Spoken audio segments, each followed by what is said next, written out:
Un día llega mi esposo a la casa y me dice, necesito que te largues de mi casa. Así con esas palabras, necesito que te largues de mi casa. Agarra tus cosas y vete. A mí eso me cayó como un balde de agua helada. Me dijo, tienes 3 días para salirte de aquí de la casa que por cierto era de su mamá.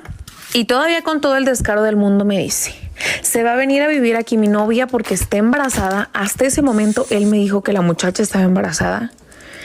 Y no quiero que te encuentre aquí cuando ella llegue con sus cosas. Evítate pasar un mal rato o que yo te saque empujones, así que mejor lárgate por tu cuenta.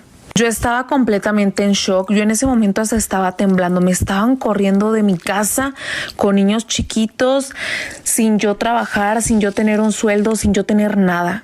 Yo no quería llegar a la casa de mis papás porque obviamente sabía que me iban a regañar, que me iban a decir de cosas e incluso que iban a querer regresarme con mi marido. Así que lo único que pensé fue en irme a vivir con mi abuelita. Ella ya tenía tiempo viviendo sola y era una casa muy chiquita donde vivía, pero sabía que era la única persona de mi familia que me iba a recibir con los brazos abiertos. Así que me fui con ella. Ese primer año que estuve ahí con ella fue el año más difícil de toda mi vida. Había días en los que ni siquiera teníamos para comer. Muchas veces pasamos 2 o 3 días con un solo sobre de sopa. Y eso porque yo me quedaba sin comer con tal de darles de comer a mis hijos.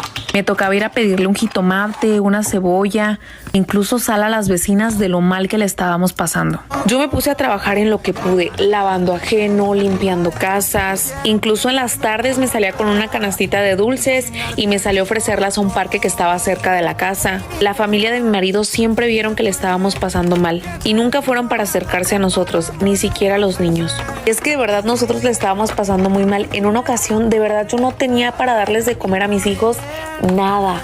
Recuerdo que esa vez fui a arrastrarme, a suplicarle, a implorarle que por favor me ayudara, que también eran sus hijos y que ellos necesitaban a su papá, que necesitaban su apoyo. Y él con una mano en la cintura me dijo que él no era caridad de nadie, que él estaba haciendo una nueva familia y que él estaba con esa persona, que no quería problemas con su nueva mujer porque yo estuviera ahí, que por favor me fuera. Recuerdo haber salido de ahí llorando y me daba muchísimo coraje porque su mamá, sus hermanos pasaban por donde yo vivía con mi abuelita y luego me veían pasar con mi canasta de dulcecitos y hasta la cara me volteaban. Recuerdo el día en el que yo tenía 500 pesos en la mano y dije, yo tengo que hacer rendir este dinero porque no quiero que a mis hijas les vuelva a hacer falta comida. Compré cositas para vender taquitos dorados en la noche y después empecé a meter enchiladas, pambazos, pozole y pasé de tener una parrillita con una mesita allá afuera de la casa de mi abuelita a rentar un local donde, bendito Dios, me empezó a ir muy bien. Cuando pasaba la familia de mi esposo y me volteaba la cara, yo decía, qué bueno que están viendo que me está yendo bien. Pasaron casi 4 años de que yo había ido a buscar a mi esposo, cuando un día va a mi negocio. Yo desde que lo vi ahí hasta la saliva me supo amarga. Me dijo que si podíamos hablar. Le dije que si quería que habláramos que se esperara hasta que yo terminara de vender y de recoger. Yo desde que lo vi flaco, lo vi demacrado y sabía que algo le ocurría.